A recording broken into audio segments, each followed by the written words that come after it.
scene that other cops usually can't. It was why Kyle Craig had asked for me. He understood my strengths and probably also my weaknesses. The suite where the couple had been murdered was large and relatively tasteful by resort standards.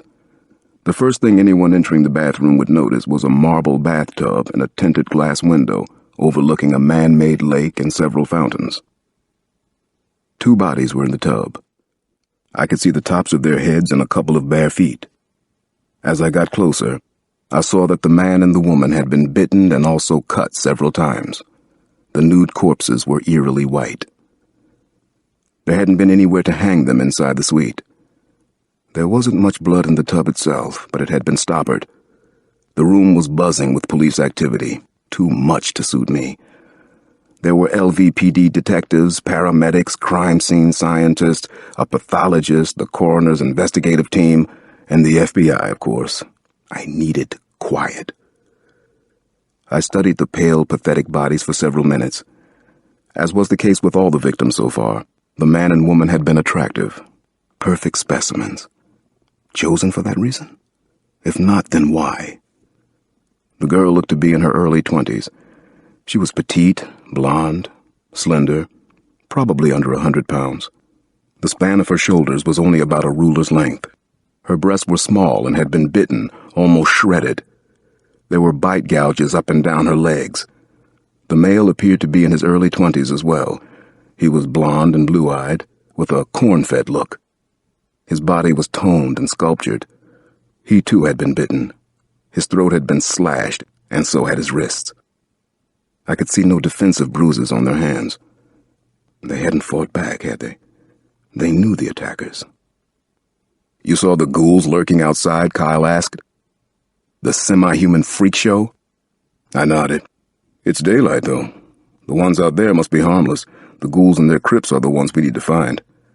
Kyle nodded. Then he walked away. After most of the police technicians left, I wandered around the hotel suite for several hours. It's a ritual for me, part of my own obsession. Maybe I feel I owe it to the dead. I stopped and I stared out at the view of the lake that the victims had enjoyed. I noticed everything: the creamy whites, blushing pinks, and 60s Parish yellows that colored the room. Framed mirrors spotlighted by recessed lights, fresh fruit and flowers. The victims had unpacked and put away their clothes. I went through them.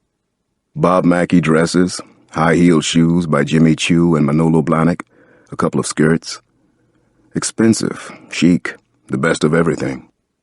The last thing either of them had expected was to die. A stack of $50 and $100 markers from the Venetian in New York were in plain view on the dresser. The killers had left the chips.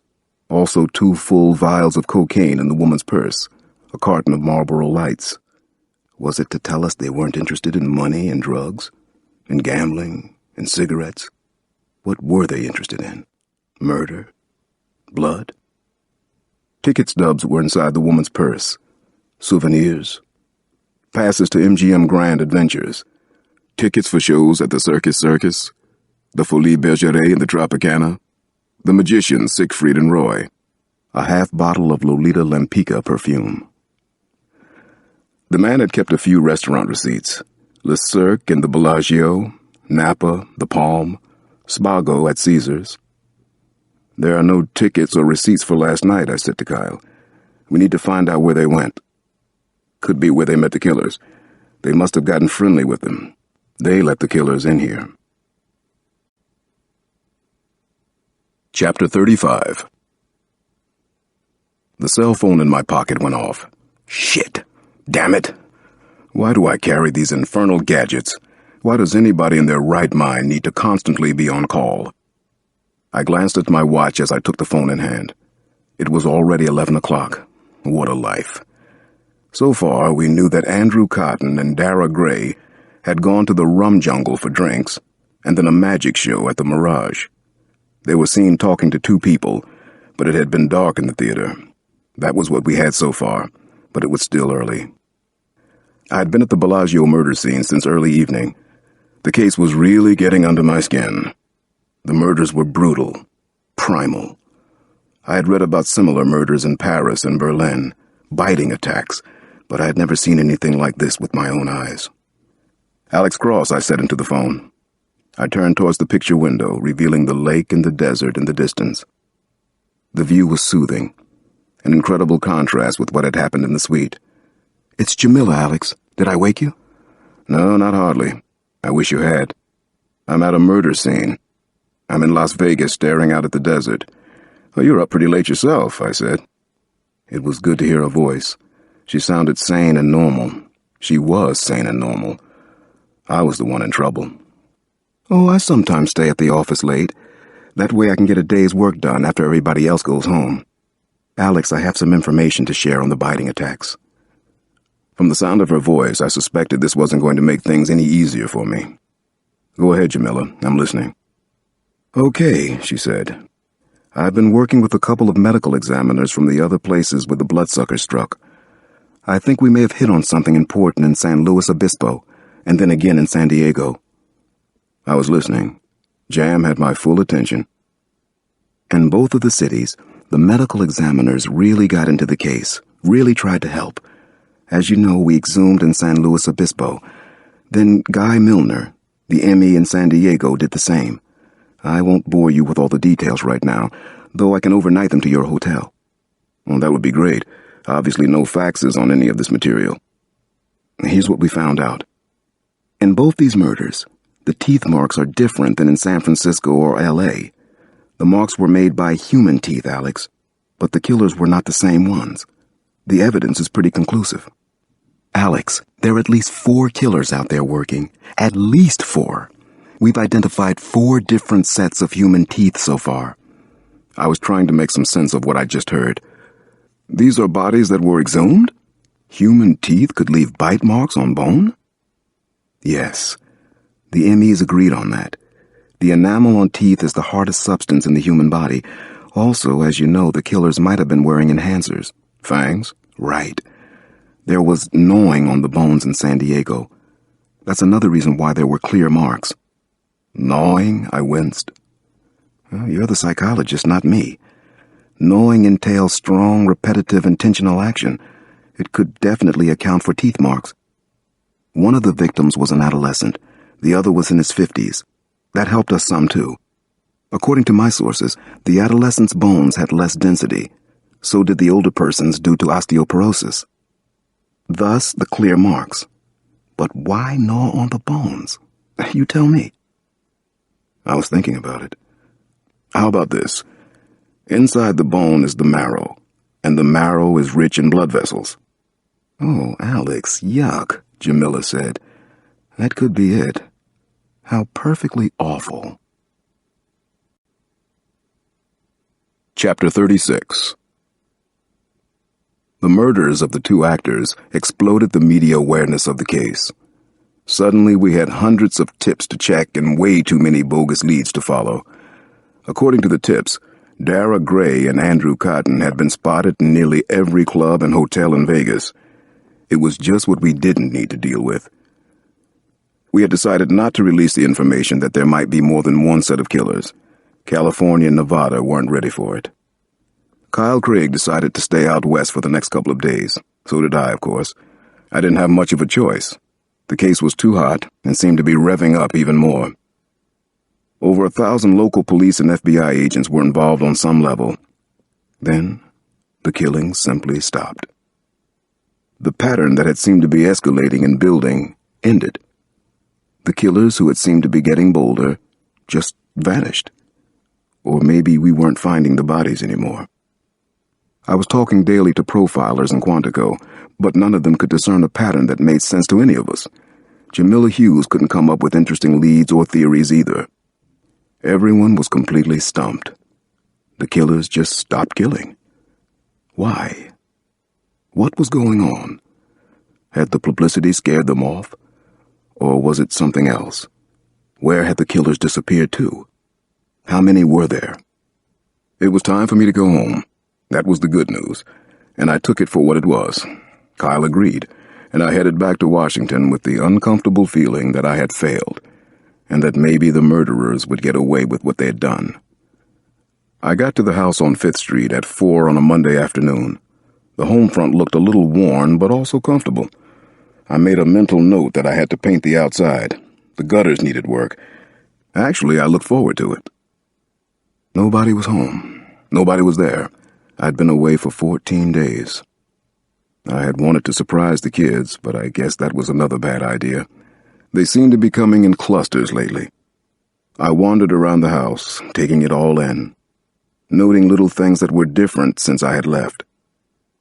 The kids' all-the-rage razor scooter had a broken back wheel. Damon's white coral robe, sheathed in a plastic dry-cleaning bag, hung over the banister. I was feeling guilty as it was, and the quiet, empty house didn't help. I looked at a few framed photos on the walls. My wedding photo with Maria, school portraits of Damon and Janny, snapshots of little Alex, a formal picture of the boys' choir taken by me at the National Cathedral. Daddy's home, Daddy's home.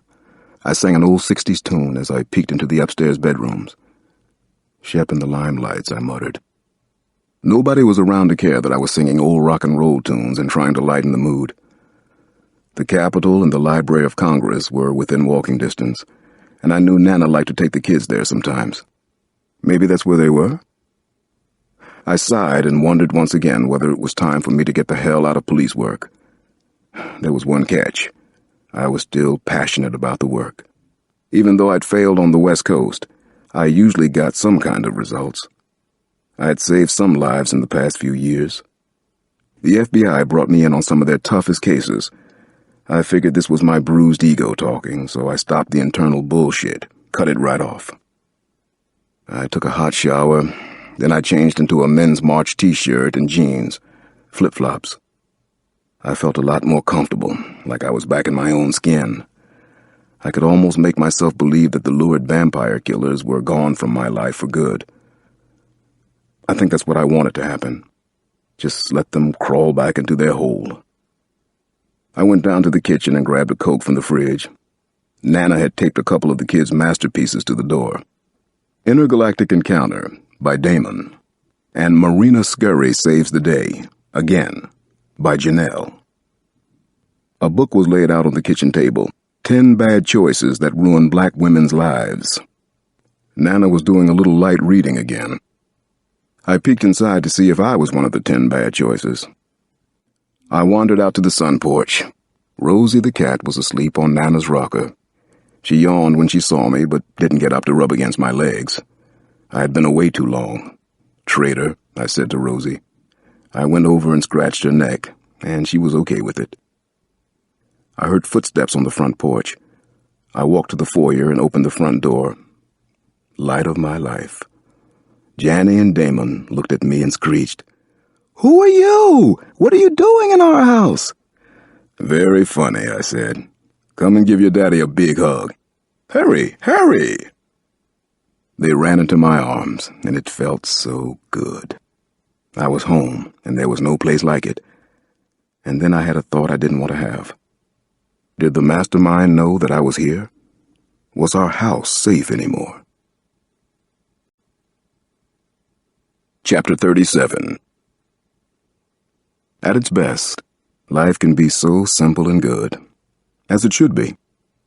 On Saturday morning, Nana and I packed up the kids and we headed over to their favorite place in all of Washington, the huge and wonderful and occasionally elevating Smithsonian complex. We were all in agreement that the Smithsonian, or Smitty as Janny has called it since she was a very little girl, was where we wanted to be today. The only issue was where to go once we got there. Since Nana would be there for only a few hours with little Alex, we let her pick the day's first stop. "Let me guess," Janny said and rolled her eyes. "The Museum of African Art?"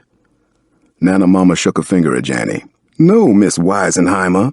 Actually, I'd like to go to the Arts and Industries building. That's my choice for today, young lady. Surprised?